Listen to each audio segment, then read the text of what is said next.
Take a look here. We asked people whether they have a favorable view of the candidate or not. Before the debate, Walz was at a plus 14. So if you take his favorable minus his unfavorable, he was at a positive 14. After the debate, he's at plus 37. And look at Vance. He did a ton of progress on his favorable ratings. We know he's been one of the most unpopular vice presidential picks out of the gate.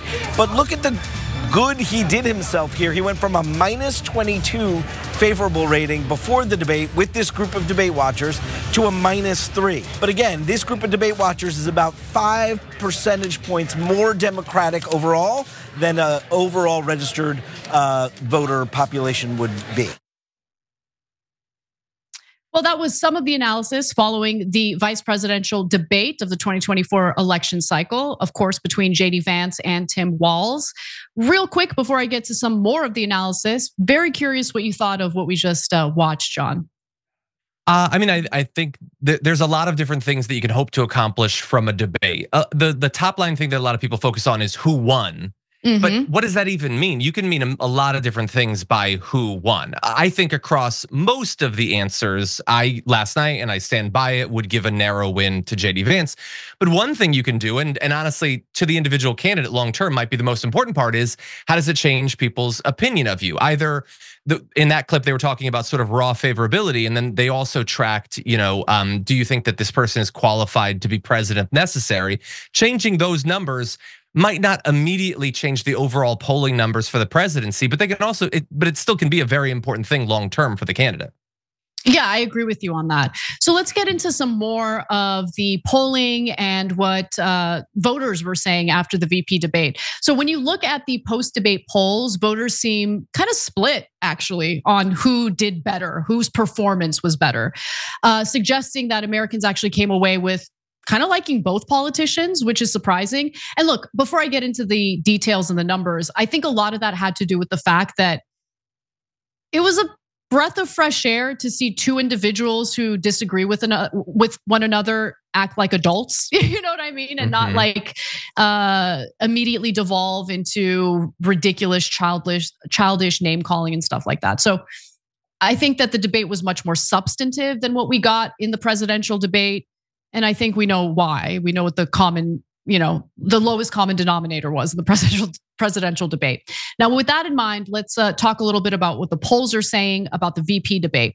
According to a poll conducted by CBS and YouGov, 42% of viewers said that Vance won the debate versus 41% who said Walz was the winner. 17% of viewers said the debate was a tie. So, that's pretty much everyone seems to think it was a tie. Like the outcome seems to have been a tie. Okay, then you have CNN's poll resulted in a very similar result with 51% of viewers hailing Vance as the winner versus 49% for Walz. Walz's performance fell short of viewer expectations as 54% had predicted a Walz victory before the debate versus just 45% for Vance. It's interesting that the prediction prior to the VP debate was that Walz was going to win. And I say that's interesting because, I obviously prefer Walz and I think Walz is a more likable person overall. But I also know that JD Vance can come across as polished, prepared. I disagree with JD Vance on a lot of things, but in terms of optics and the way he presents himself, I had a feeling that he was going to do well, right? Like his performance was going to be okay. As to who won Tuesday's debate, voters were split 50-50 over whether it was JD Vance or Tim Walz, according to a Politico focal data snap poll of likely voters. So it was like essentially a tie, right? And also keep in mind, and I think you said this last night, John, as we were covering the debate live, I don't think VP debates really move the needle in the election. The only thing that the VP debates can do is cause a lot of harm, right? So the advice going in is do no harm, just don't blow it and everything will be okay. And I think mission accomplished for both of the candidates. What are your thoughts? Yeah, I think that there were a couple of moments that maybe could break through as examples of doing some harm. There's the possibility that the refusing to answer who won the 2020 election was a moment and by itself isn't devastating. But like Vance was asked about it today and he once again refused to answer. So he's now creating a thing that every reporter is gonna feel like, well, I gotta be the latest one to ask him. And if it just becomes this ongoing thing where he refuses to acknowledge reality, then that looks really bad for him. There could be a similar thing maybe for Tim Walz, like questions about the Tiananmen Square thing. That was a really awkward moment. And I saw like one op-ed that was saying like the idea that we had before Tim Walz became the VP, that he's this like media marvel, like this is kind of, it's creating a few cracks in that. Maybe it was just that at that time on those outlets he was doing well. Maybe he's not the perfect political communicator.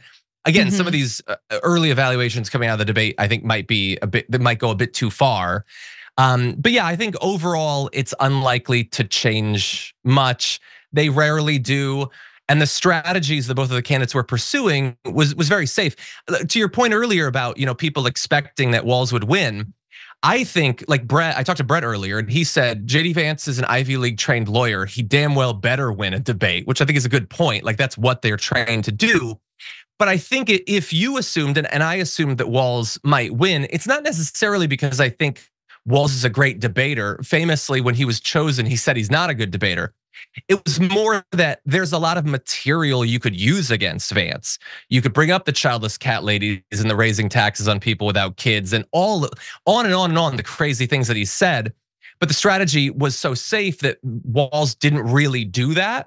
And there was also the chance that Vance might, like Trump might have told him, like, you gotta say Haitians are eating cats. Like you gotta say this crazy thing. And that the strategy wasn't like that. So I think there was some like meta contextual things that led people to think Walz could win beyond just Walz is a great debater. Yeah, that's a really good point. And CBS also spoke to some of the voters in Michigan after the debate. And let's take a look at what they had to say. I'll give you information about where they lean politically after we watch. Take a look. Raise your hand if you feel like Senator JD Vance won this debate. And then 2 people feel like Governor Walz won the debate. So you said that you felt like JD Vance articulated his arguments the best. Bill, talk to us a little bit about that. Yeah, he was a very smooth talker. Very smooth talker. Yes, he was. Eric, what about you? I know you said you felt. Yeah, I also agree that JD Vance, I think, was a smooth talker. The thing that I appreciated about Governor Walz is that I felt like he did answer more of the questions, like with data points and like with evidence. So I appreciated that perspective.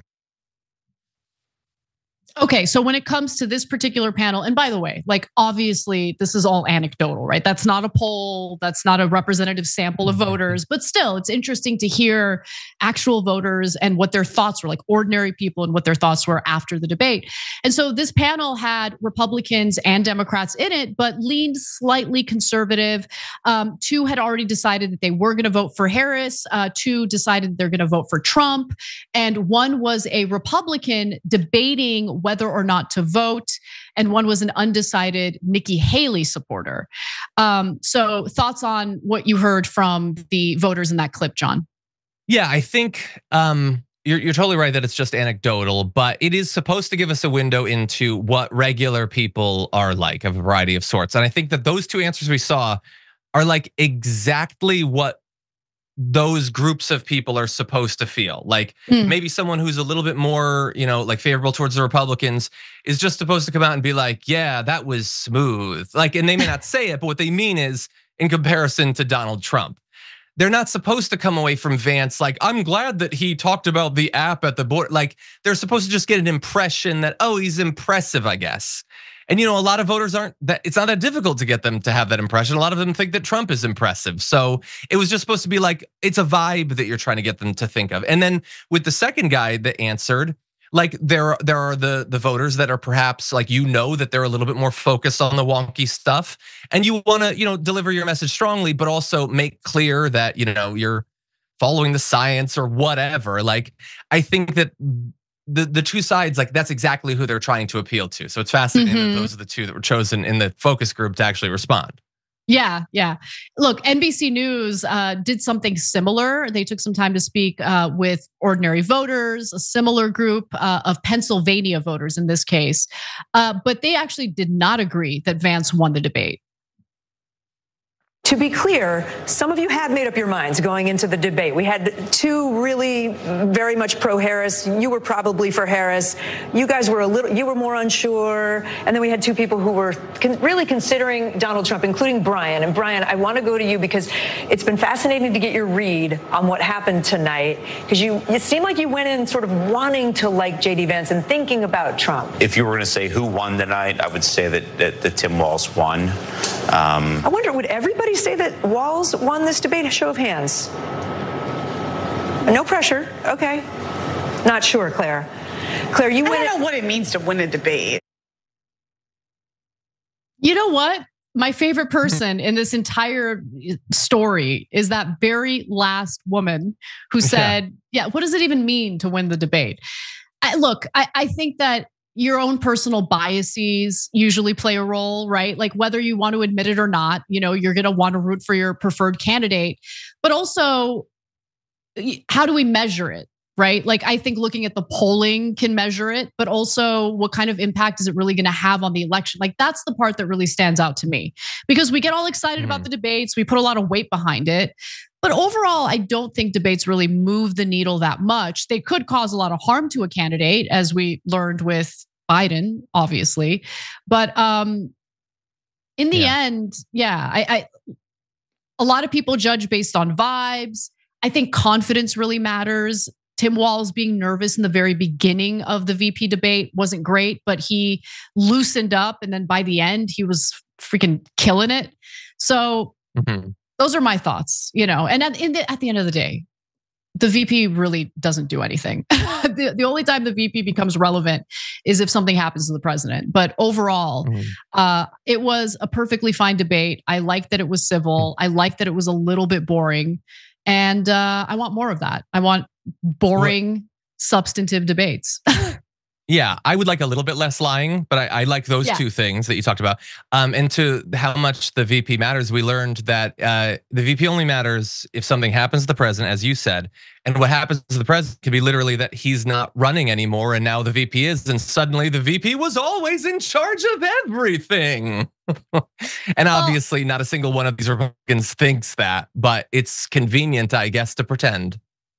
Yeah, and I mean, if you think about that equation, then the VP for Trump matters way more. I mean, Trump's up there in age. You never know. He seems healthy, but you never know. He's up there in age. Let's just put it that way. And so the possibility of JD Vance taking his place, if God forbid something happens to Trump, is a reality. It's a possibility. So something to keep in mind. Well, yeah, and bear in mind, he'll be keeping in mind, JD Vance, I'm sure, would like to become the VP right now and then run in 4 years and win or whatever. That's best case scenario for JD Vance. Well, all of that happening and his wife not leaving him for all that he's revealed of himself since he became VP nominee. That's the best case scenario. But another perfectly fine scenario is Trump loses, and in 4 years he runs, and wins then. Like he's young, he's like 40 years old or whatever. Like he's got plenty of time in a cycle or two to run. And one of the ways that you set that up is by appearing to have had a good debate. People will remember that to some extent 4 years later. And so this could be good for him either way. Honestly, my personal opinion is that JD Vance's chances of having a smooth presidential run are greatly enhanced if Trump loses. The reason why I say that is because, look, we know how Trump is, and we know that he demands extreme loyalty. And by the way, as someone who scores high in loyalty when it comes to moral intuitions, like he goes too far for me, like way too far, right? Like he wants people to support him even when he's doing really terrible things that are harmful to them. And so there's some chance that if Trump were to win, and if JD Vance is his VP, like is he gonna nod his head and go along with everything that Trump wants? He might. That could either get him in a lot of trouble, potentially with the law if things play out the way they did in Trump's first term, or he will push back against Trump, and we all know what happens when, cabinet members decide not to go along with everything Trump wants. So I don't know. If JD Vance is really like engaging in this like cynical ploy to eventually make his way to the White House, I think his chances are greater if he and Donald Trump lose in this election cycle. Perhaps. That's my thoughts. Hey, thanks for watching that video. We really appreciate it, guys. And we appreciate it if you become members, because that allows us to be independent, honest, progressive, all the things that you don't get from corporate media. And all of that is because of you guys. Hit the join button below and become one of us. Become a young Turk.